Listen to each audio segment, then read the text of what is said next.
Everyone, hello there. Unfortunately, we've only got 2 shrines today. Aww. Okay, I'll throw in a third one for you.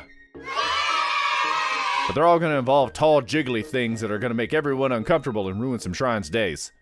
Disclaimer, this game is very, very broken in a good way. Because of this, Impractical Shrine Solutions and Softlocks leaves all items outside of the shrine that are not actively attached to Link when he enters, and no major glitches are used inside of the shrines. They are not impractical and just make shrines easier, which completely ruins the idea of doing something as needlessly stupid as we do.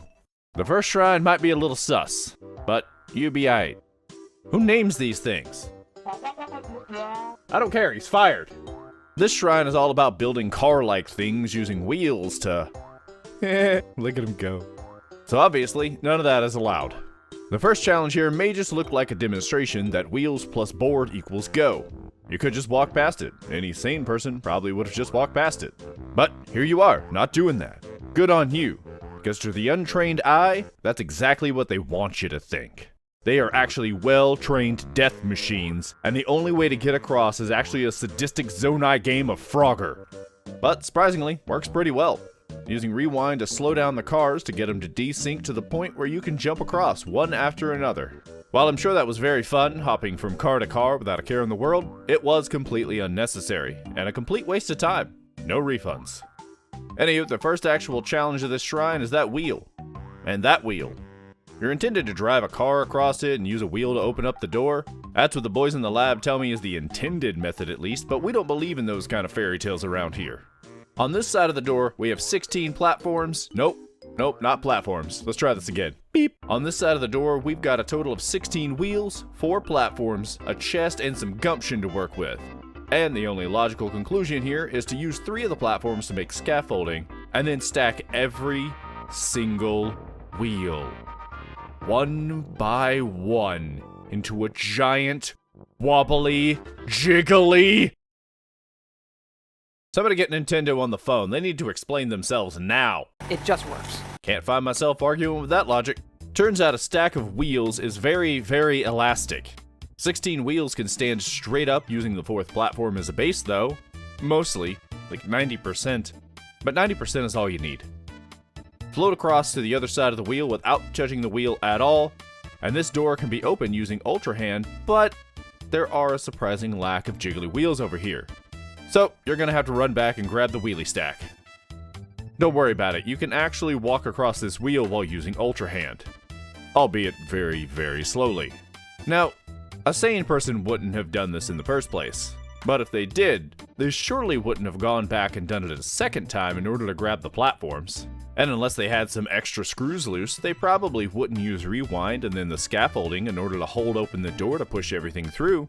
And if by chance someone was insane enough to do that, they would have no reason whatsoever to use the platform that you're supposed to use to cross the gap and add more stability to the already super unstable wheel stack, and then add 2 more wheels on top of that to push the elastic stack beyond its limits, causing it to wiggle way out of control, and then use the momentum in order to gain height and float across to the other side. Luckily, I don't think there's anyone out there that dumb, and we don't have to worry about that ever happening. The softlock here is pretty straightforward, much like any shrine that has closable doors. Open up the door, let it close, and then rewind the gear to ensure that nobody is going to be getting through that door anytime soon. From there, just take all of the items across to the other side and hide them in the back, rewind them so they can't move, and then recalibrator back and make sure that platform goes real far away, and just like that, we are stuck. Well, actually, did you know that you can shield surf and grind on rails? Oh no, you're such a butterfingers. You dropped all of your shields, your weapons too. What are you doing? They're all going into the void. This is such an unfortunate series of events that surely couldn't have been avoided whatsoever. And there is nowhere to ascend to get up and no way to get onto those rails to get across them. Man, what a shame. Up next, we've got Jiosin. That's an incomplete sentence. What is Joe in? Now this place might be a little bit intimidating when you first get here. Don't worry about it. We've got these giant platforms in these rooms that just seem to have no way out. There's a slit in the wall, but doesn't look like it's the right shape. It's an X peg going into a lowercase t hole situation. It just doesn't work. But lucky enough, the people who built these walls charged by the hoppus foot, Google it, so they don't reach the ceiling. Skip the first room altogether by shield jumping over the gap with your wing shield. Forgot your wing shield? You're fired. Congratulations. Run over to the staircase block, which doesn't really fit through the wall either. Set up a small recall to get over the wall and get down to the chest, and now we've got something to work with. Head back to the first room so we can lift up the chest, and then lift up the platform and barely get it over the wall by rotating it and forcing it over. Rinse and repeat with the staircase block. For the last wall though, obviously, add a recalibrator juice. You're gonna have to take your new friend and go up to where the chest was. Don't worry, climb your friends. You know how you like to climb your friends. Just plow right through them, get on top of them, and balance them perfectly on a wall. Where else did you think that was gonna go? Use them as a makeshift bridge and float down to the end. Now, I guess, theoretically, you could take the block, push it over to the other side, and then hop up, but no, that's peasant talk. As for the softlock, we're done. Literally just hop down and it's over. Wait, I'm being told that ascend is a thing? Okay. Well, instead, how about we take these blocks, put them up in the corner, and make them inaccessible. Rewind so nothing can move and hop down. And man, it happened again. Such a shame. I guess we can't hop back up now. Alright, the ocean here is a wonderful magical place filled with low gravity and balls upon balls upon balls of balls.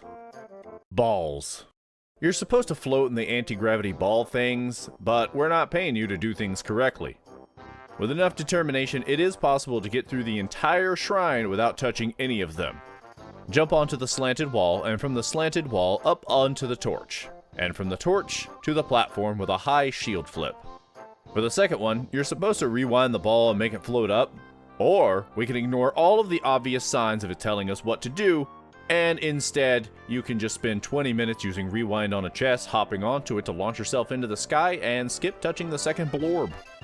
The third orb can be skipped by just doing a wing shield jump, and then we're gonna take the road never traveled. Because why would you? Using a well-placed shield jump, it is possible to make it up to the next section. Wing shields are great, aren't they? It gets better. Getting up to the highest point, you can now jump from torch to torch, slowly shield jumping and floating to the overly tiny platforms that are Tori. Oh yeah, these torches, because they're used so much, have been named Tori the Torch. The first jump is going directly into the wall, so it isn't that bad. But the second one, there is a bit of a pillar on the wall, or whatever that's called. You gotta jump out of the way and then slide back in. Luckily you're in the air long enough so you can just unequip your shield and land right on your feet like the old days. The last jump is all the same. Once again, aesthetics have saved the day. Unfortunately, because of this shrine's second impractical solution, the shrine cannot be soft-locked. Initially, we thought if we just took the platform, made it inaccessible, and got rid of any shields because Butterfingers, I don't know how this keeps happening, you should get some new gloves, we thought that this would be soft-locked, but then it got hungry. Have you ever heard the story of the very hungry caterpillar that just kept eating everything until it conquered all of New York City? Well, we thought that that was a very inspirational story, and we invented our own. He started out small and cute, and then it kept eating, and eating, and eating. Almost like that's what he was designed to do. Until he grew up to be a big, wet water caterpillar. A water pillar, if you will. That glue in there is not having a good time. You're supposed to eat your food, not wear it. Also, HR is gonna have a field day with this one. With our softlock picking water pillar though, you can get enough height to have no problem reaching the other side. And that's it for today's shrines, but we do have a word from today's sponsor, Sir Hamilton's internet transaction hovel of limited effect. Take it away, Sir Hamilton. Hello there, everyone. Do you have a lock you can't quite pick, and you want to see it devoured? Sir Hamilton here, and I'm here to let you know that you can tell everyone about your passion for squashy locks being opened by gelatinous creatures now. Is this gelatinous? More like a bunch of bubbles. Gelatinous! Now available over at TheCactusShop.com. And for a limited time, you can use code PEASANT to get 10% off. This is good for how long? A week? A month? 15 minutes? I don't know, I wasn't there when it was set up. So get yours today, peasant!